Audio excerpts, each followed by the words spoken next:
parents were originally from China, province, it's Guangdong now, but back in the day it was Canton.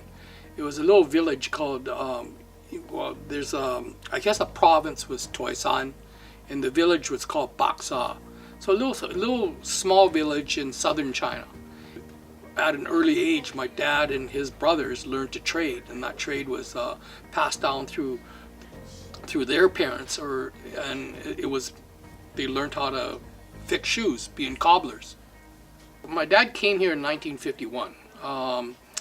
He had a kind great uncle named Fred, who was kind enough to sponsor him, bought him a ticket on a boat, and that's where he eventually landed in central Alberta, Red Deer. Looked for a place to on his own to actually repair shoes and whatnot. And so that's pretty much how the business got started. The first shop that we owned was just around the corner on 52nd Street. It was just a little small shop. It's probably maybe about 500-600 square feet.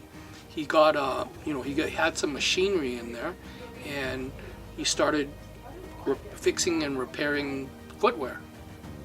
And back in the day, the Mounties, the Royal Canadian Mounted Police, were situated in Penhold, and these guys, this was, and I guess the detachment, they were in the full dress regalia, like the red tunic and the hat and the big tall boots. Well, some of the members didn't really like the way that the tall boots kind of flopped when they took them off. So one or two of them brought the boots in to my dad and asked him if he could solve the problem of them flopping over. My dad looked at it and goes, "Yeah, I can do that. I can put leather line the boots so it doesn't flop over when you take them off." So he did that, and some of the members were really impressed by the quality of his work and the workmanship, and so they started bringing in the boots, and so that's how my dad's business really got started. Like, it was word of mouth. Hey, the Mounties can bring it in, and some other other people who wore other footwears would too, and that's pretty much how the business kind of got started. And through that, my dad thought, well, hey, some of the quality of the boots that he was fixing he didn't think it was great. Like, they would use cardboard or paper or something to line the boots, and he goes, well, that's not really good, because once the cardboard wears out, you can't really replace it. So he went and saved up some money, bought a ticket to Texas and southern, or I guess northern Mexico, or like Juarez, and he went, looked for some suppliers that would make a better quality boot. And the first boot that he found was a company called Bob's Boot I don't know where it was in Mexico. I think it was Juarez, which is probably just south of El Paso. So he brought some of these Bob's boots back, and found out that he could sell them. So sold them for a little profit and whatnot, so he goes, okay, well then I think he started looking for other name boots like Justin, Tony Lama, and he brought those in, sold those, and goes, oh, hey, I can do this. I think we outgrew that location, and then this one was available to purchase. I believe it was like 1967, 1968. And then the original location was, actually the address was 5109. So it was like that floor, and then we did two expansions afterwards. And so we bought this one, and then we bought the old Sportsman Den a little further to the south, and then we just kind of added on, and that's our current space.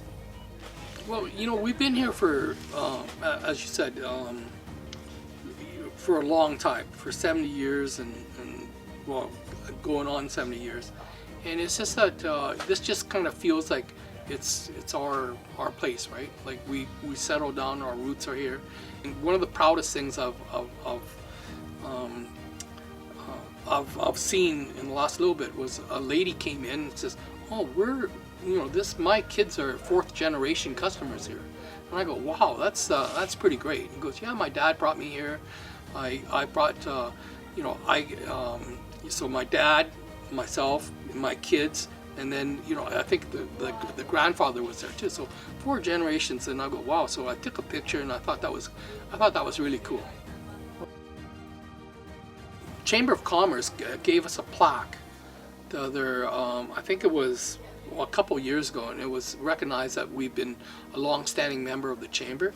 We love this community. I think Red Deer has been great to a lot of people. Like, we've seen it grow from when I was small, or I was younger, it was a town of 15,000 people. Now we're over 100,000. But the drawing area, the community itself is probably, it probably has 300,000 people that it draws from. So the location is very central, and it's we've seen a lot of people do well in our in Red Deer, and that speaks volumes for a place.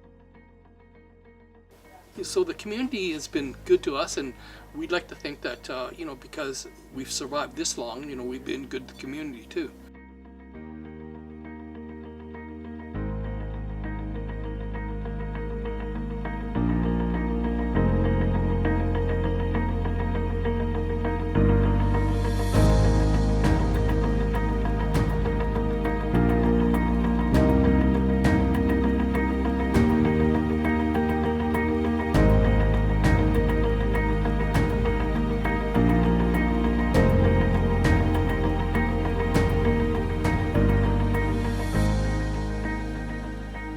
Really, our business started here in 1996.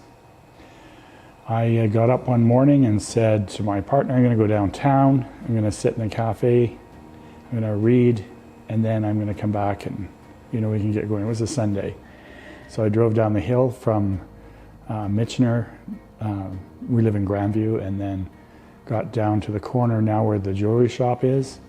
It had a cafe in it. Cafe was closed. There wasn't a street on the car, or there was a car on the street anywhere. Turned the corner there, went down little gates, turned the corner, and drove right back home. I was home in 5 minutes. And I was really annoyed by the whole experience because I wanted to live in a city where there was culture. And I remember the conversation that if we were going to live here, then we either had to develop some culture or we needed to move, because I wasn't going to live in a place where there was no culture. Just the everyday street culture where there's places to eat, places to have a coffee, places to read, places to sit in a park. Those kinds of things were really vacant in our downtown. And so in 1996, we started Sunworks in the basement of Town Center Mall and at the farmers market. And then over the next couple of decades, we developed it into the store and the businesses that are now beside where we were. And then we bought this particular building we're in on Little Gates, which incidentally is right across from the coffee shop that was closed.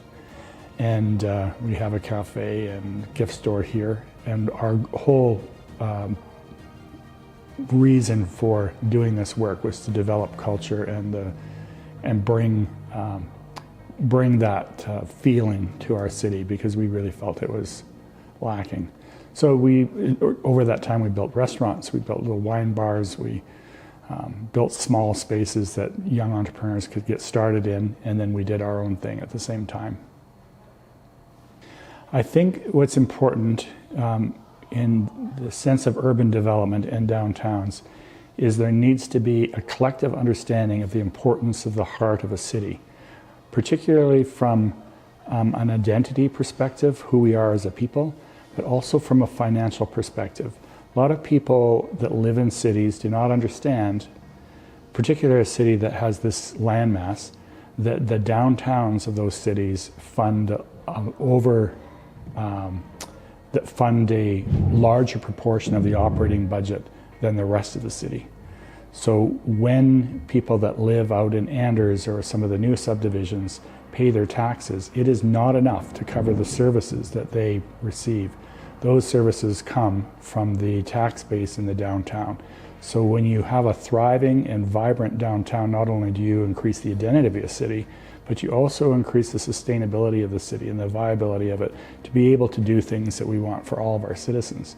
And we don't really have a downtown now that has such a strong economic base that we can do some of the things that we want to do.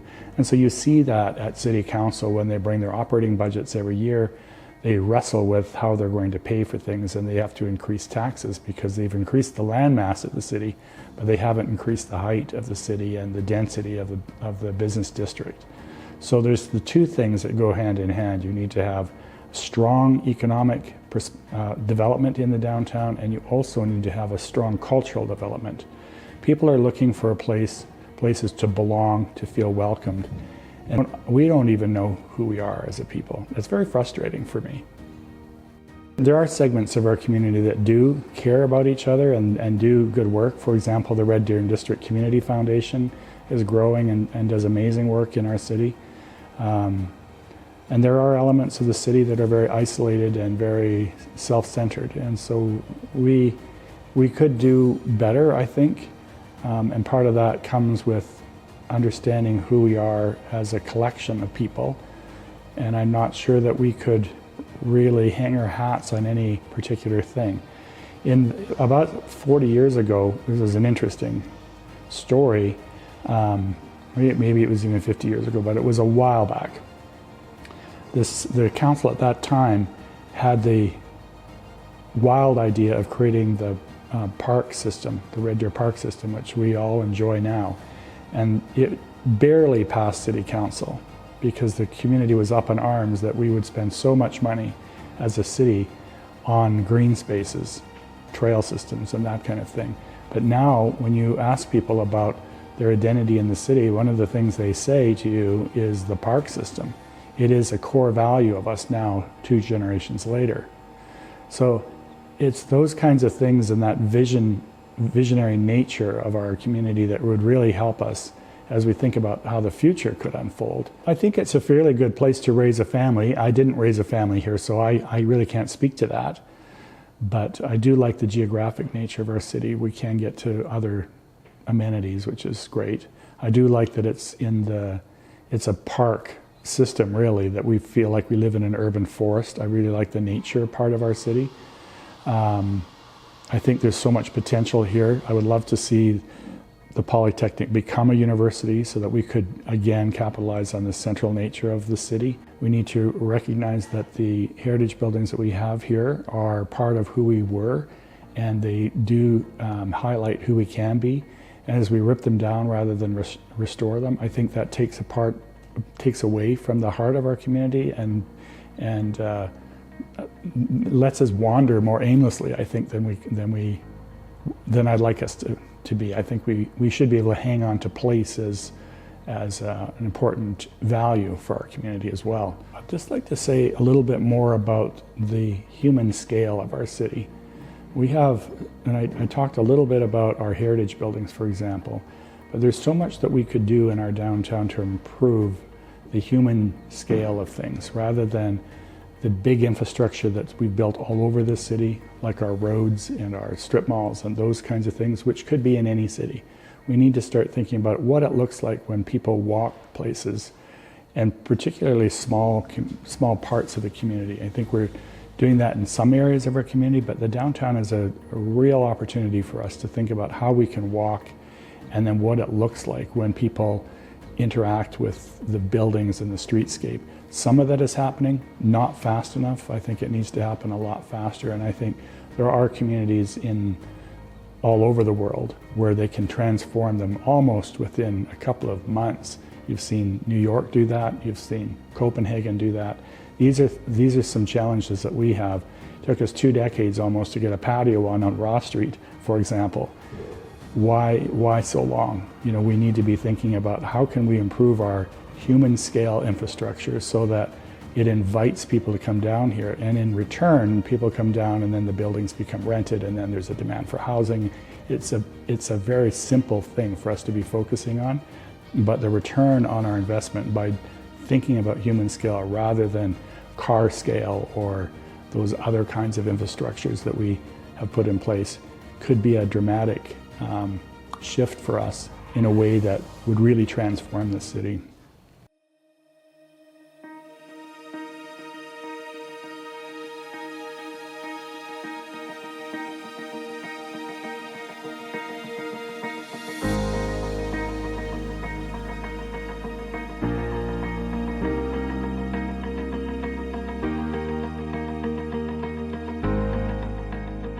So I came to Red Deer, which I'd seen in 1954, and I thought Red Deer would be a great town to raise a family because you can see right through it from the North Hill. And I thought any town you can see right through must be a good place. So I was happy. She came with me to Red Deer, and the first couple of months she cried because she missed the Lake of the Woods and all that good living. And I said to her, and this is not a disparaging Sylvan Lake. I said, there's a lake out here, I'll take you to it. And this was before they fixed Sylvan Lake up quite a bit. And she took one look at it and said, that's not a lake, that's a slough. And she cried. But since then, she's got to love Red Deer as her home. We've been here, 63 years now. Now Red Deer is a farming community. Why don't they ever have a farmer's market there? So I thought, that's a heck of a good idea. I went back and I approached City Council. Mayor Barrett was the mayor at the time. And I said, would you let me manage a farmer's market for you? And we'll start it up, and any help you can give me, I'd appreciate it. Oh yeah, they said, we'll help you a lot, but you know what? It never will work. Because we had a farmer's market years ago that just petered out. It was a hay market, actually.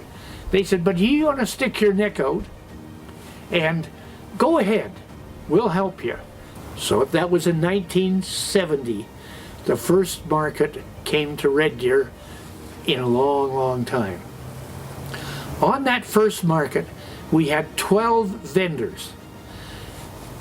2 of them we're still there nowadays, 53 years later. From there, we progressed happily. We charged $2 per stall, and a friend of mine, Andy Baruma, provided tables. He rented his tables for $4, and he was doing better than I was. I wanted people to come from outside the district, come to the market, and then patronize the local businesses. That was my plan. But from there, the market started to grow, and it grew exponentially. Every year there was more and more vendors, and every year it grew and grew. At one point we had 250 vendors, which was amazing. And for 53 years, it's been a wonderful asset to this community. Not only does it bring visitors, it creates business downtown, and everybody's worried about the downtown. But we have, for 53 years, provided a social climate and an economical benefit to this city. Famous companies had their start at the Red Deer Market. I'll give you an example of 3. Nossex Meats started very, very small with a couple of TV tables selling their wares. And look at them now. They've blossomed from the market and established an international business in Red Deer. Nossex are famous. They're wonderful people. Andy and his wife came. They couldn't speak English. They run the European sausage delicatessen. They came with the same with the TV tables. I couldn't even spell her name. I still can't. But I've known him for 30 years. And they have blossomed into he has a factory out south of town, and the delicatessen that's behind Superstore, and they're marvelous people. They have blossomed from the farmers market into a real business. Beck's, I mentioned Beck before, Mr. Beck. He came and sold a few trees, and that was the start of Parkland Industries. Not Parkland Industries, but Parkland Nurseries. And they're up on the Balmoral Hill, and they do nothing but good business. Those are just 3 examples of people who got their start at the Red Deer market. And that's what it's all about. We're promoting business in Red Deer. We're making a social event every Saturday morning, and we're making a lot of happy people. That's what we pride that in our market.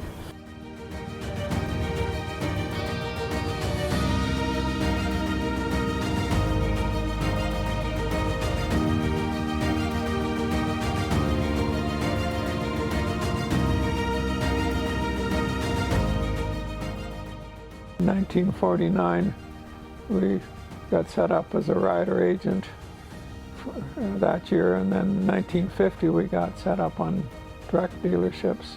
There was very few motorcycle dealerships around the country in that time. There was none in Red Deer. We started out in an old house down there that somebody I knew in the real estate business that came from Olds suggested that might work. I was looking at something different, which in the end would not have worked. And the first year we did business on the main floor and lived upstairs for a year.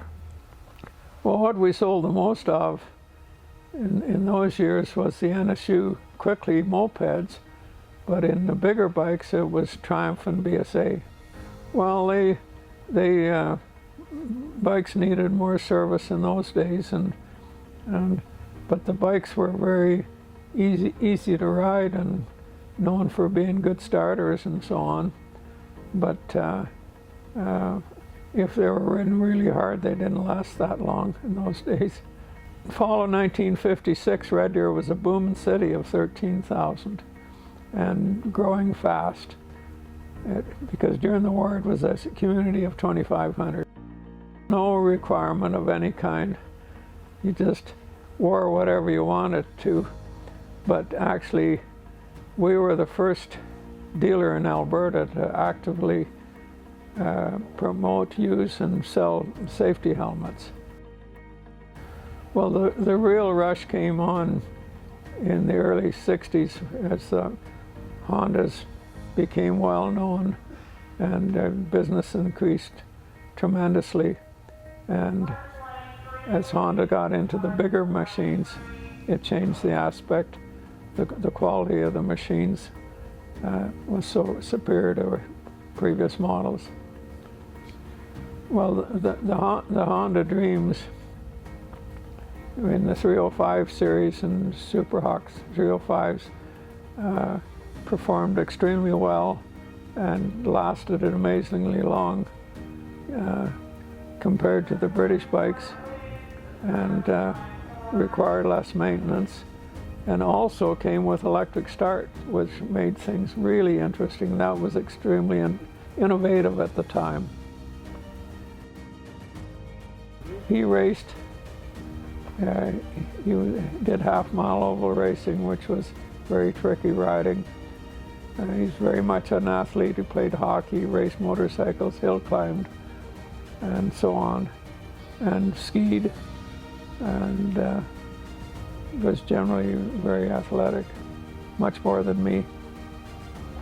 Well, first thing comes, we're the first in Alberta to promote safety helmets. You know, we were the first full-time motorcycle business in Red Deer. That was the first. And so a lot of products we brought in were all first to Red Deer. The arrival of the Honda 754 was a big deal. I got one of the new ones then, and I still have it. I put 100,000 miles on it in 6 years. It's got 110,000 miles on it now. And of course, the next big step was the Gold Wings, which have proven to be such long life, smooth, quiet, reliable motorcycles. Oh, there was some products that didn't turn out quite like we expected. Were a little more challenging, but overall, the motorcycles nowadays are much more long life and trouble-free. But they are much more technical now, and cost more money to buy and more money to work on, as automobiles do nowadays too. It's a similar parallel. Well, of course, I still enjoy the rides. Ride to work most days. I look forward to the ride in the morning and to the people that I meet in the business.